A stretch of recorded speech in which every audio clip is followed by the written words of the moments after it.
Mi nombre es Everardo Pillado, soy lector en voz alta y luego, desde hace mucho, mucho tiempo, soy promotor, mediador, gestor y fomento la lectura, todo alrededor de la lectura. Bueno, pues en este caso eh, vamos a hablar acerca de, el tema se llama Mi historia lectora. No quiere decir estrictamente que voy a hablar de mi historia personal, es una manera de asumir la de cada uno de nosotros. Mi historia lectora, fíjense que hay un par de elementos que yo creo que todos tenemos presentes y que habría que pensar en reproducir. Hay uno que se llama la impronta lectora. Se dice que en una casa en donde los adultos o los padres leen, eh, siempre un menor, un niño que se desenvuelva en ese seno familiar, va a tener cercano el libro, va a tener cercana la práctica de la lectura y entonces es muy probable que ese niño sea lector como los adultos que habitan esa casa. Ese, digamos, es algo que se oye muy, muy conveniente, muy lógico. Pero también hay otro aspecto, por ejemplo, de que en muchos de nosotros como lectores, ha existido alguien, algún personaje que ha sido detonador. Estoy hablando de un personaje de carne y hueso. Estoy hablando de un personaje como, no sé, un tío, un amigo de la familia, un padrino o alguien que de una o de otra manera estuviese vinculado a los libros, que siempre trajera un libro, o que nos invitara a leer, o que nos regalara un libro, o que nos acercara uno o muchos libros.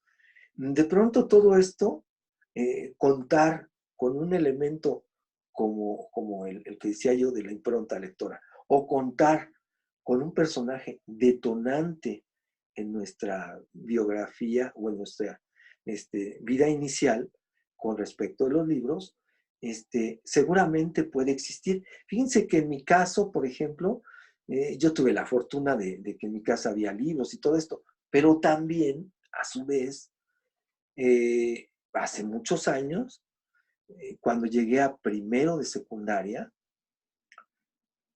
eh, el maestro de literatura nos pidió a cada uno de los muchachos del grupo que lleváramos un libro. Entonces, ese libro, no importa si se repetía el título, eso no importaba, pero llevar todos un libro. Entonces la tarea era leer ese libro y pasárselo al siguiente compañero. A su vez, el compañero que me antecedía me pasaba el suyo. Luego leerlo y seguir haciendo eso. Entonces eso se llamaba, así lo llamaba el profesor, como una biblioteca circular. Otro aspecto también muy interesante, bueno, les he de decir que con esa experiencia, yo por primera vez en mi vida leí varios libros en un año. Hay otros medios de la literatura. Cuando yo era un niño, un adolescente, era muy satanizado, pero muy satanizado, leer cómics.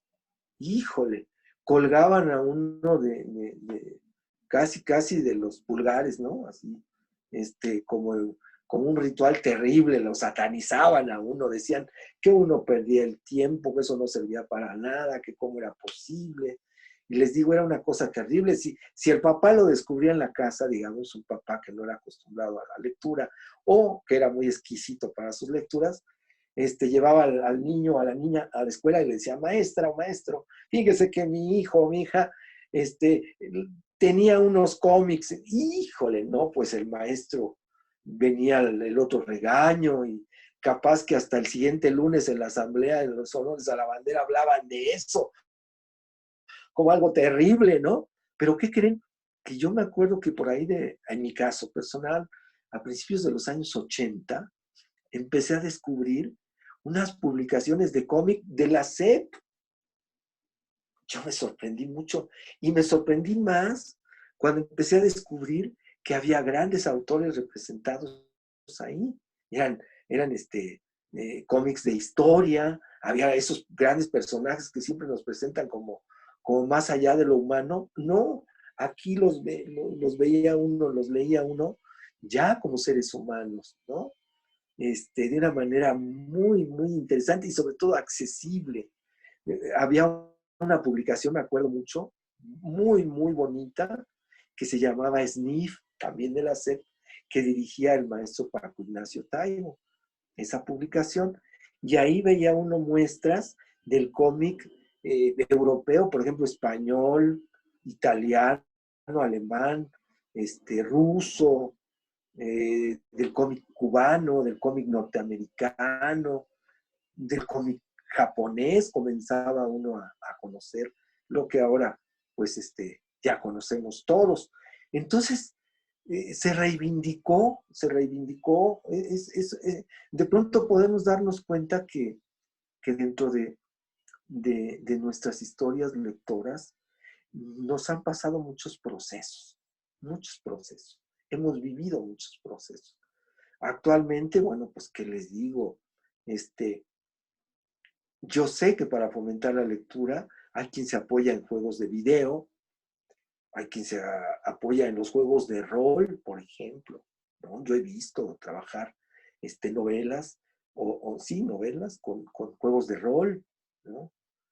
Novelas gráficas o novelas tradicionales, ¿no? Formatos tradicionales. Eh, pero también utilizan los medios para comunicarse. Hacen rallies, no, hombre, hacen muchas cosas a través de los medios y todo esto.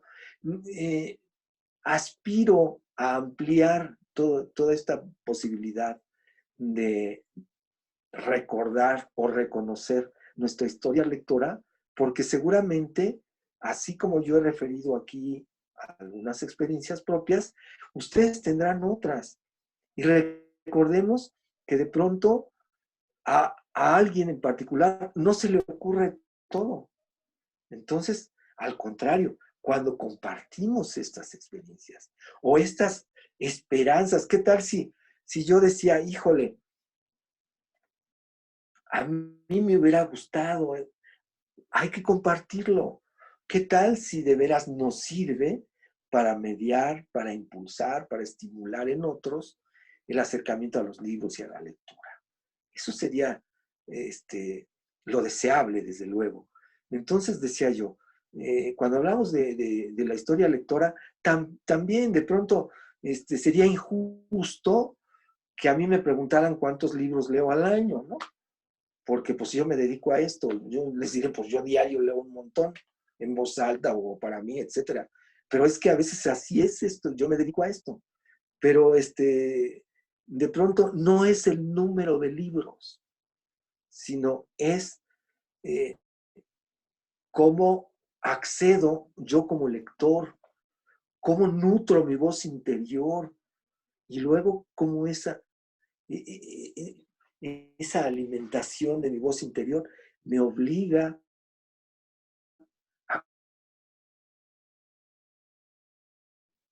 a intercambiar libros.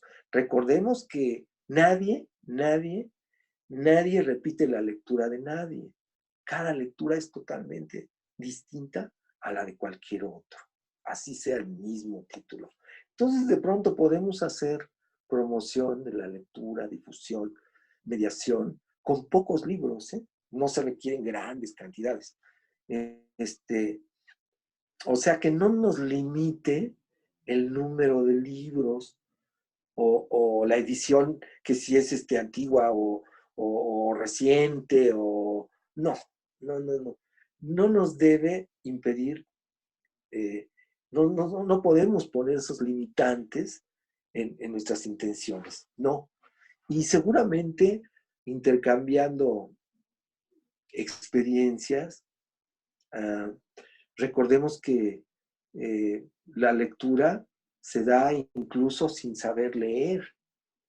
La lectura es una interpretación necesaria, satisfactoria, buscada, en fin, emocionante. Entonces, esta lectura a veces del otro, a veces del entorno, pero claro que nos lleva a los libros y claro que la encontramos en los libros. Y entonces, esa experiencia la tenemos que compartir. ¿Y cómo la vamos a compartir? Pues muy fácil, a través de las posibilidades que se dan en el espacio emocional, como en otro momento hemos dicho, que puede ser una sala de lectura. Eh, todo, todo esfuerzo es bienvenido a esto. Imaginemos que yo me he casado con un libro y lo he leído N veces, he leído otros, pero ese vuelvo a retomarlo.